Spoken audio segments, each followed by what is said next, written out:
You know, in the huge, invisible world of bacteria, a really simple color test divides them all into just two major camps, purple and pink. Now that might seem like a small detail, but that one difference, it's the key to understanding how we fight some of the world's most dangerous diseases. So the technique itself is called the Gram stain, and it's actually pretty straightforward. But the results? Well, the results reveal basically everything about a bacterium's defenses. So what's the deal? Why does one turn a deep purple and the other one pink? The answer, it turns out, is all in their armor.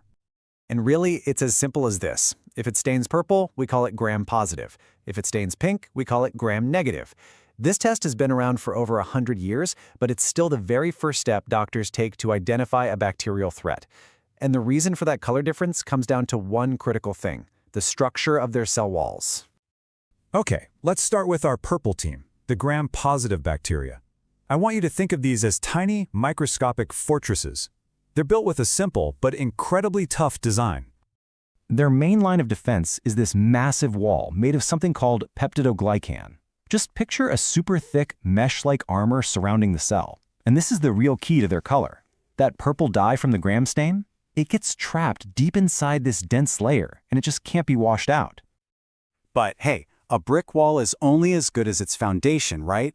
That's where these molecules come in. Teichoic and lipoteichoic acids. They're like molecular rebar or steel cables that are woven all through that thick peptidoglycan, anchoring the whole thing firmly to the cell membrane underneath.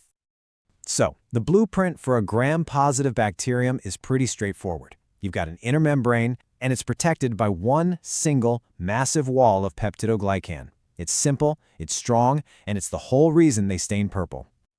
All right, now let's switch gears and look at the other character in our story, the pink-staining gram-negative bacterium. If the gram-positive was a simple fortress, this one's more like a high-tech compound with multiple, tricky layers of security. The single biggest difference right off the bat is that gram-negative bacteria have something gram-positives just don't: a second outer membrane. This extra layer is a huge deal. It acts as a selective shield, controlling exactly what gets in and what gets out. Now, that outer membrane is covered in this molecule called lipopolysaccharide, or LPS for short. It helps with the structure, sure, but part of it, a piece called lipid A, is also an endotoxin. And that toxin is a major reason why gram-negative infections can be so incredibly severe. Sandwiched between their two membranes is this unique zone called the periplasmic space. You can think of it like a bustling workshop, just filled with enzymes and proteins doing all sorts of jobs. This whole compartment is something you just won't find in gram-positive bacteria. So you might be asking yourself, okay, so where's the peptidoglycan wall in all this? Well, it's there, but in gram-negative bacteria, it's this surprisingly thin, almost flimsy little layer that's tucked away inside that periplasmic space. And because it's so thin, it can't hold on to that purple dye. It just washes right out, which lets the cell pick up the pink counterstain instead.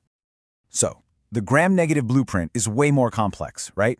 You've got this multi-layered envelope with an outer membrane, that toxic LPS, a super thin peptidoglycan wall, and that unique periplasmic space. It's a much more intricate design for sure. Okay, time for the main event. Let's put these two blueprints right next to each other and see exactly how all these details connect back to that simple purple and pink color difference we started with. Just look at the differences laid out like this. An outer membrane, that periplasmic space, those are completely exclusive to gram-negative bacteria. But the biggest contrast, the one that really drives the whole thing, is the peptidoglycan layer. Gram-positive has that thick, beefy wall, while the gram-negatives is super thin, and that single difference is what leads directly to that final row, purple versus pink. So at the end of the day, it really all comes down to the peptidoglycan. Gram-positive bacteria have a thick exposed wall that literally traps the purple dye. Gram-negative bacteria have a thin protected wall that just can't hold on to it, so they end up staining pink instead. Simple as that. So now we know the what and the why behind the color. But here comes the real payoff, the big question. So what? Why does this tiny, microscopic architectural difference matter so much in the real world? Because this is about so much more than just a color in a lab. This fundamental structural difference dictates everything about how these bacteria survive, and, most importantly, how we can destroy them. I mean, take that outer membrane on gram-negative bacteria.